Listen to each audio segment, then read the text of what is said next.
Reserve. In less than 48 hours after gaining access, land close to the size of 2 football pitches has been destroyed and the forest cover removed by illegal miners who are bent on getting the precious mineral. A task force of the Forestry Commission swooped on the illegal miners while they were preparing a heap of sand believed to be rich in gold ore for washing. Benito Owusu-Bio is the Deputy Minister of Lands in charge of forestry. This is the third time I'm coming to actually this spot, and I think this place is very endemic with illegal activities. The forest reserves are no-go areas for illegal mining activities. They are red zones. So anybody caught doing this, we are going to make sure that we follow it to the letter to get them prosecuted. We'll be praying to the judiciary to expedite action on the cases. Authorities at the Forestry Commission lament the high cost of sustaining the fight against illegal mining in forest reserves. Chief Executive John Aloti counts the spate of devastation. Until the last decade, the focus has been on illegal logging, prevention of fire outbreak, and also looking at the livelihoods. But now we have to deal with illegal mining. It's become even bigger because the impact is more pronounced than illegal logging. Because illegal logging, you would harvest the mature trees that have economic value.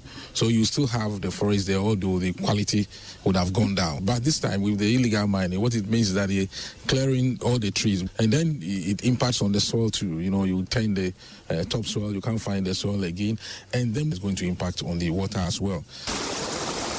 River Minty, it is crystal clear upstream here, but down there it has been destroyed by illegal miners. Mr. Owusu-Bio, who wants French communities to support the fight against illegal mining in forest reserve, says government is winning the fight against illegal mining. The district assembly, they must be up in doing because they are here. We in Accra cannot come here all the time. They must cooperate with our district managers on the ground, and that will help to stem the tide and the wave of illegal mining activities. But we are winning. It's not a one-day fight. This fight will not end today as I stand here. It's going to take some time. From Kumasi, for Joy News, Ohimenteria reporting. Yeah, thoughts? Well, I just feel that if we made the stay of the minister in office and the head of the Minerals Commission and every other person at the Inspectorate Division, they are still, if it was coterminous in fighting and winning the war against Galamsey, I'm sure we'd have gotten somewhere. Because there's a lot of big people involved, big money involved. In fact, there was a national security report that suggested that even chiefs are playing active roles in all of these. So how are we pretending that we can deal with this by the current systems they are doing? When we hear something is happening, then quickly we move to the corner and then go and pretend that we are doing something. We are pretending to fight, and we are pretending to win the fight too. And sometimes to just change the goalposts, they'll bring in some very ridiculous things like, oh, we will buy new marine whatever. We will buy new drones to monitor the place.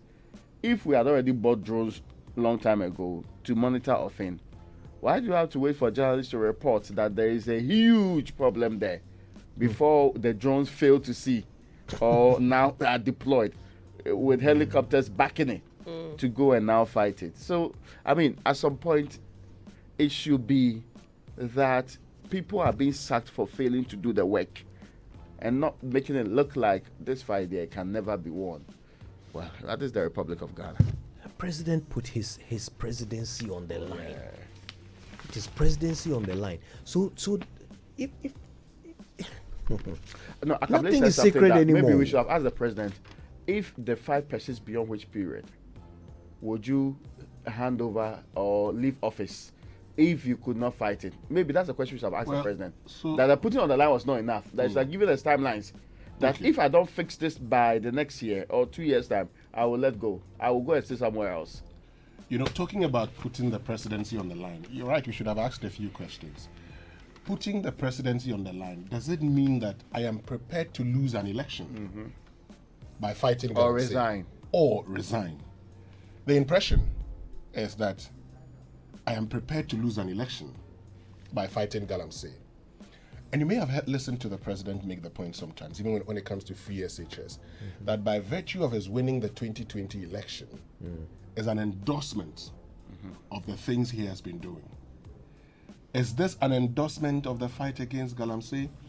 I entreat all who are driving past the Pra River or any river that was affected by Galamsey to just take a picture of it or take a critical look at it. You would understand. At the time when we were doing well, with the fight against Galamsey, we saw the improvement. Yeah. Today, go and see if there's any improvement.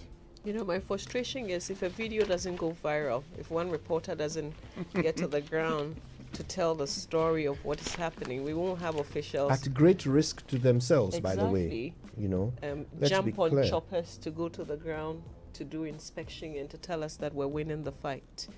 Winning the fight is not in words. We would see if we were winning. Yeah. And in any case, you don't need drones to go and monitor these water bodies. Others have made it available on Google Earth. Government can download the monitor from their offices, whether it's happening big time or it's really a complete waste of everybody's time. Anyway. But the battle is still the Lord's. Yeah, this battle there. Let's get into the papers. Anyway, the Ghanaian Times is reporting this morning that seed capital for Agenda 111 released. Various projects commenced. So this is an update on what's been happening with Agenda 111. And it's coming from the President of the Republic of Ghana. The thing that is pressing right now is medicines going up, right? Yeah. New hospitals will not matter if people can't afford medication today.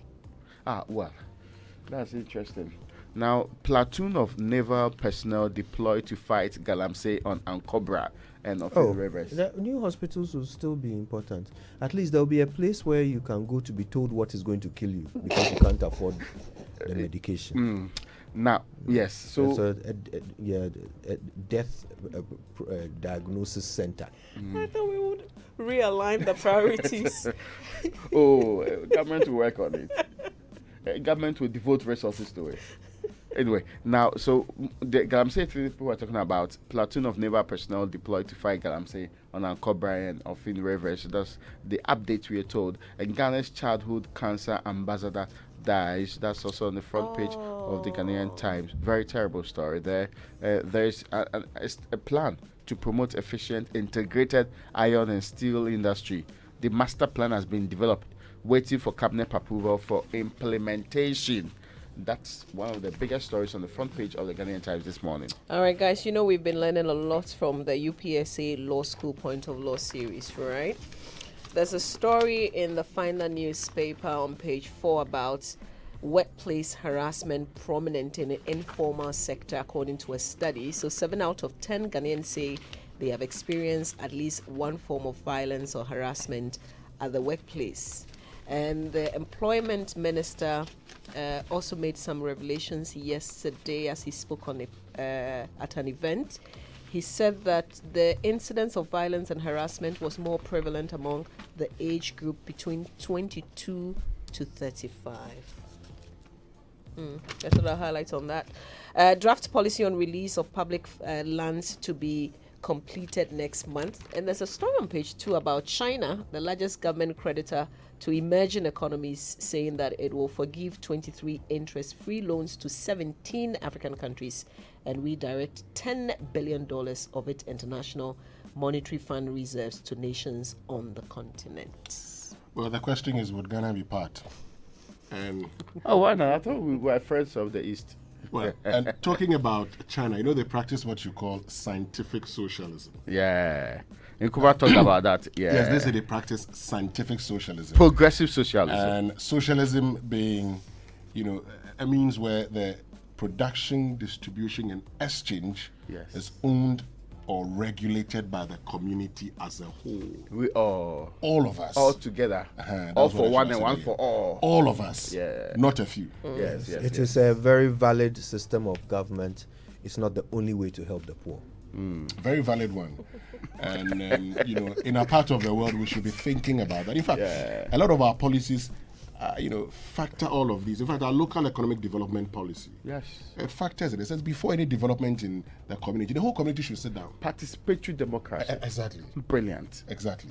The Business and Financial Times. Now, it says 68% of businesses unaudited by GRA in the last 3 years, according to a study by the Ghana Integrity Initiative. They asked them, have you been audited by the GRA? And out of the numbers, 68% said no. Also on the front page, deteriorating economic condition to impact imports, according to Fitch, and government dealing with shippers' complaints. Weak cedi shoots up farming inputs cost, PFAG, that's President Farmers Association of Ghana. Now, the Daily Guide is reported this morning, the Council of State, that prestigious Council of State, has summoned the Finance Minister and the Bank of Ghana Governor over falling cedi and the economy in general. I heard parliamentarians also saying they are willing to do the same pretty soon. And President saying he'll be neutral in the MPP presidential race. And President is touring the Savannah region today.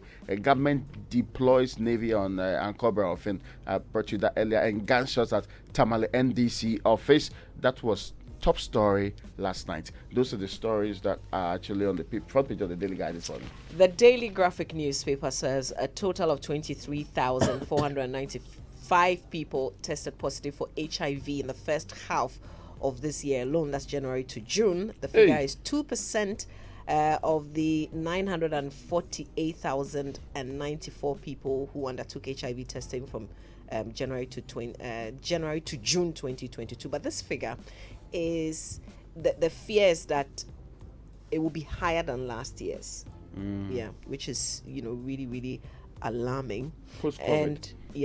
And they were from different segments of the population: men, pregnant women, non-pregnant women, homosexuals, and female sex workers. So the program manager of the national STIs and HIV/AIDS control program, Dr. Stephen Isiado, is giving more details of that. But La Bianca denies OSP's report, seeks legal redress. They've actually issued a statement where the management of La Bianca says that although the Office of the Special Prosecutor has not written formally to the company on its findings, as required by due process and fair trial rules, we believe that the report's findings are at variance with our recollection of events and submissions made to the OSP. They are denying that their chief executive officer procured customs advance ruling through influence peddling or trading of influence. Okay, so I guess apart from refunding the money, they do not see themselves to have breached any law and do not wish to be referred to as having done so. Right. Okay. They've instructed their lawyers to take the necessary action according to the report. Interesting. Okay. The online review this morning is brought to us by Zenith Bank in your best interest, Goyle Good Energy, Eden Heights Luxury has a new destination, and Bigu Drink.